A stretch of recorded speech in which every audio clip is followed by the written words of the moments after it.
মার খেয়ে বাড়ি আসবেন না, পারলে পাল্টা দিন। কর্মীদের চাঙ্গা হওয়ার দাবাই মহাগুরুর।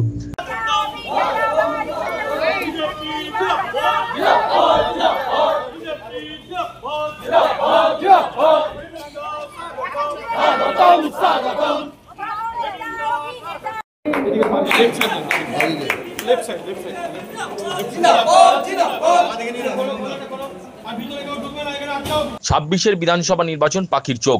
বিধানসভা নির্বাচনের অনেক আগে থেকেই ময়দানে নেমে পড়েছে ঘাসফুল এবং গেরুয়া শিবির। উভয় দলই একে অপরকে কাউকে একই জমি ছাড়তে নারাজ। এবার দলের কর্মীদের সরাসরি লড়াইয়ের বার্তা দিলেন বিজেপি নেতা তথা মহাগুরু মিঠুন চক্রবর্তী। প্রসঙ্গত, বৃহস্পতিবার হুগলি জেলার আরামবাগের দৌলতপুরে বিজেপির জেলা কার্যালয়ে দুটি বিধানসভা কেন্দ্র যথা আরামবাগ ও গোঘাট নিয়ে আয়োজিত কর্মী সম্মেলনে হাজির ছিলেন মহাগুরু মিঠুন চক্রবর্তী। সেখানেই তিনি কর্মীদের চাঙ্গা হওয়ার দাওয়াই দিলেন। তার সরাসরি বার্তা, মার খেয়ে বাড়ি আসবেন না, পারলে পাল্টা মার দিন।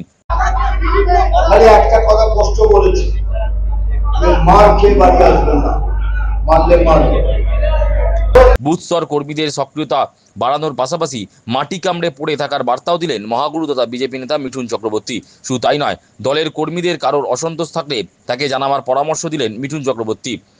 এদিন তিনি কর্মীদের মধ্যে তার নিজের হোয়াটসঅ্যাপ নাম্বার বিলি করেন। ভোটার তালিকা সংশোধন নিয়ে তিনি বলেন, ভোট চুরি বন্ধ হয়ে যাবে, ফলস ভোট দেওয়া বন্ধ হয়ে যাবে, ভুয়ো ভোটার বাদ গেলে আগামী নির্বাচনে তৃণমূলের আসন অনেক কমে যাবে।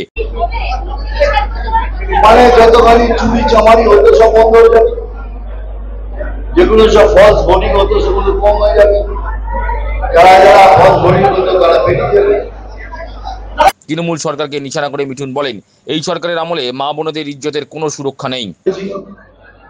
এই সরকারের দুর্নীতির কোনো ভাব নেই, যেটা কথা বল, মেয়েদের আমাদের মায়েদের ইজ্জতের কোনো সুরক্ষা নেই। সেই রাজ্যের নেতৃত্বকে কিছু বলার আমি কিছু মনে করি না।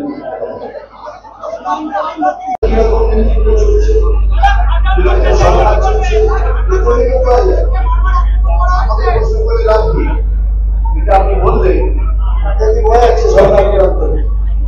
দাঁড়িয়ে পড়ুন, সকলকে নিজ নিজ স্থানে দাঁড়ানোর জন্য আহ্বান করছি। আর সকলে চুপ।